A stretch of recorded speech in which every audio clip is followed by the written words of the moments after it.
Hello, my name is Michael Krups, and today I'm going to explore Zero Trust Network Access, or ZTNA for short. And the reason I'm going to do that is, well, let's imagine this. Imagine the tool that you depend on most for cybersecurity is actually the biggest threat to your network. Let's explain how ZTNA can solve that problem. We're going to walk through today how VPNs are basically being considered obsolete. They're considered increasingly dangerous. We're going to address how ZTNA solutions can help address those risks and how you can start getting set up and using a ZTNA solution right now in your environment today. So first off, what is Zero Trust Network Access? Well, a Zero Trust solution runs under the concept never trust, always verify. They replace traditional VPNs by enforcing access only to approved applications, not the entire network. Why is this important? Well, when you have access to the entire network, if your endpoint becomes compromised, it can scan your entire network for vulnerabilities. If it's vulnerable, it can spread those vulnerabilities, those worms, malware to other endpoints on your network. That is totally unnecessary. If you have end users that have to get access to CRM applications, financial applications, there's no need for that user, that endpoint, to have access to the entire network. Now let's talk about what we mean by never trust, always verify. The always verify piece means the solution is going to continuously authenticate and authorize. Versus a VPN, when you log in, once you get past the authentication and authorization piece, traditional VPNs, you're on the network, you're done.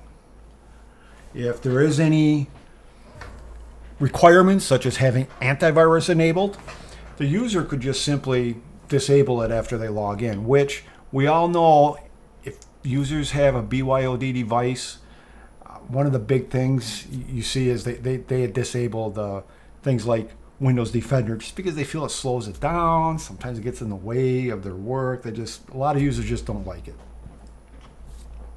With the ZTNA solution, it's going to see that that's happened and it's going to kick you back off the network. Excuse me. So even after a user or device is initially allowed onto the network, ZTNA solutions don't assume that they're trustworthy. It constantly rechecks the user identity, tokens, credentials, device posture, all that stuff. It's going to keep checking that periodically. Some things like location and behavior. If the IP address suddenly keeps changing, that's going to be a suspicious behavior that you may want to block. Traffic inspection. Behavior of that client endpoint device when they're on the network. The ZTNA solution is going to be inspecting that network traffic, not just the login. It's going to be looking at what data is being accessed. Is behavior normal for this user device? Is access being made at unusual times? Also, if something changes, like a risky file download or abnormal behavior, a ZTNA solution will either re-authenticate, maybe limit the access, maybe block the session altogether. Dynamic access control. It's adaptive and dynamic. Users don't get blanket access once they're in. Each request is evaluated in real time, and policies can change mid-session based on risk signals. Why is that important? Well, think of it like having a security guard who checks your ID at the door and then watches your behavior as you move through the building. If you try to enter a restricted area or act suspiciously, your access is immediately revoked. Now, if you liken that to a VPN, you've got a badge, you scan in, you're free to roam the building. ZTNA solutions are much more secure this way. So why shift to ZTNA and why shift now? I mean, common VPN risk. Let's take a look at some of the stats. 60% of ransomware claims in 2024 involved compromised VPNs. And yet many organizations still rely on them. Let's talk about why that's a problem.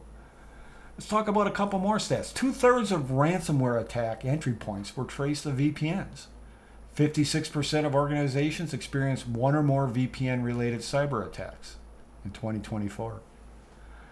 That stems from the whole premise that, by default, VPN gives you full access, full lateral movement on the network, something that just is not necessary for users to do their job. So ZTNA is going to offer an enhanced security model. It's going to be improved compliance to standards like FedRAMP, STIG, National Institutes of Standards, greater visibility. You're going to get much better logging analytics in a ZTNA solution. You're going to see what applications are being accessed, how long, versus a VPN that once you get logged in, you usually don't have any knowledge of what they're accessing. And they have access to so much more, and you don't even know what they're accessing. So why now? Well, hybrid work is here to stay. Years ago, very little of the workforce was remote. Maybe a little bit here and there. It was more like single digits. Now, we all know when the pandemic hit, it ramped up way over 50%. And since then, we've had a return to the office mandate, and that has gone down, but we still have 65% of companies offering some work flexibility. We know that 35% of companies require their employees to work from the office, but you have that 33% that still allow them to work full-time remotely. And then the other 32%, they may not be working remotely all the time, but they're given a hybrid model work method so that they can work maybe Monday, Wednesday, Friday at home, or maybe they're just working 1 week at home. The bottom line is they're doing a lot of their work remotely. And also we have, back in January of 2022, there was a White House memo mandating deprecating VPNs in favor of a zero trust solution. Because they know, as well as the rest of the industry, that VPNs are being considered outdated and not the most secure solution for your remote workers. So how does ZTNA work? Well, in the case of this diagram here, ZTNA usually uses a cloud broker model, and it doesn't have to be, it can be on-prem, but in this case, this is going to be your most common scenario. We have a cloud broker. That broker is a relay between the client, the endpoint, and the application. The endpoint's probably going to have an agent installed on the client, just like a VPN solution. There are agent lists, but in this case, we're talking about an agent on the client. And on the in the data center, you're going to have a cloud connector. The purpose of that cloud connector is to reach out to the cloud broker, initiate that outbound connection, taking advantage of the fact that companies now have stateful firewalls that allow return traffic on a connection initiated outbound to just return, making it very easy to set a solution like this up. You don't have to open up holes, no port forwarding, anything like that. Now, what I want to talk about too is if you are looking to just get your feet wet, if you have not adopted a ZTNA solution yet, I have done this even in my home environment. I do not use my home router VPN solution. I do not do port forwarding, opening up holes, and even in my home router. I have a ZTNA solution. The company is called TwinGate. It's free to up to 5 users. Perfect for small team and test environments. It's a solution you can use in your small business. I mean, could you use it in enterprise? Yes, but there's probably better solutions for large environments. But this is very easy to set up. You set up you go in, you're going to set up your URL, which is going to be something at something.twingate.com. In my case, it's mcropsey.twingate.com. You are then going to just set up your remote network, set up your resources, what you're going to access. In my case, I have a variety of SSH devices, some my VMware lab, and I use it to remote control what's called a ham radio operator. I use it to remote control a radio from my iPad and my iPhone, so I can work CW and all that when I'm away from home using my HF transceiver in my basement. And I did that just by downloading the client onto my devices. And then for the cloud connector, you have options. Some of them are for, if you have resources in Azure you want to access, or Amazon, there are connectors for those. In my case, I have a Raspberry Pi running Docker. And I simply went in to set up the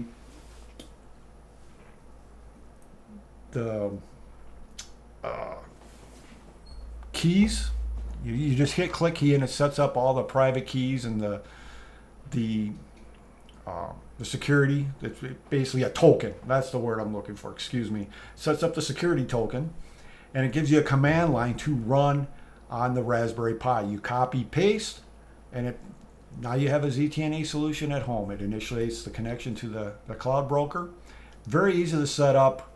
The instructions are very good. If this is something you just want to kind of see and how a ZTNA solution works and you haven't worked with one, give it a try. Now, just to do a quick recap, let's take a look at the solutions, VPN versus ZTNA. In this case, access scope. Full network for a VPN. You have full network access by default. You can lock it down. There are methods to lock it down, but now you're talking having to go and manually create access lists and lock things down. That's not a preferred solution. It's prone to errors. ZTNA is least privilege, app specific, by default out of the box.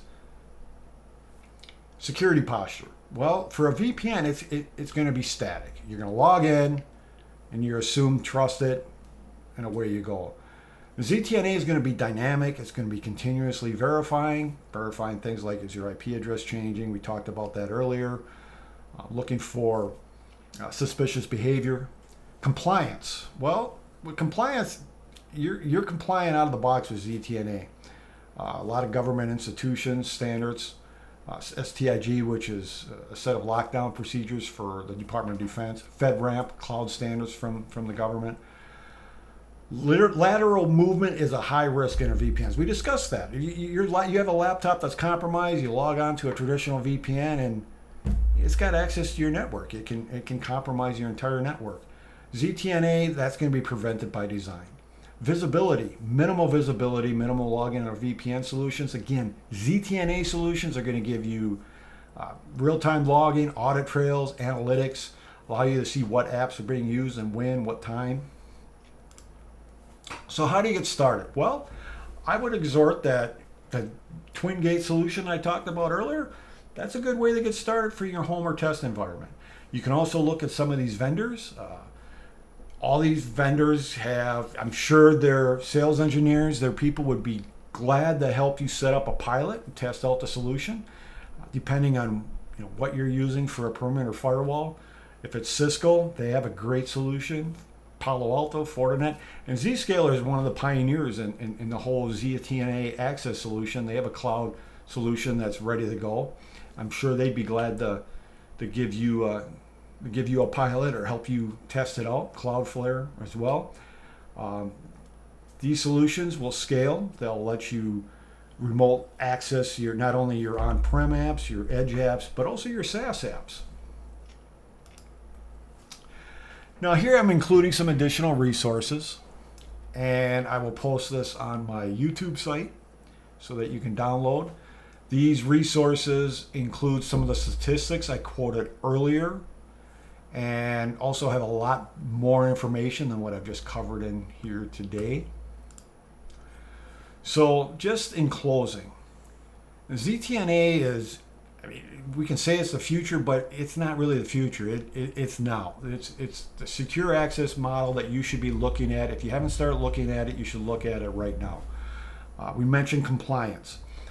When I used to work for a healthcare company, we used to be audited by our cybersecurity insurance. I'd have to furnish firewall logs, ciphers, and if your cybersecurity insurance or whoever checks over your compliance isn't looking for you to have a ZTNA solution or requiring you, it's coming, and you don't want to be caught blindsided and have to deploy it, last minute. Take a look at the solutions you have available if you haven't already, and make a decision. And feel free to reach out to me. I'll have this posted on my YouTube. I'll answer comments. And again, I thank you for listening, and good luck.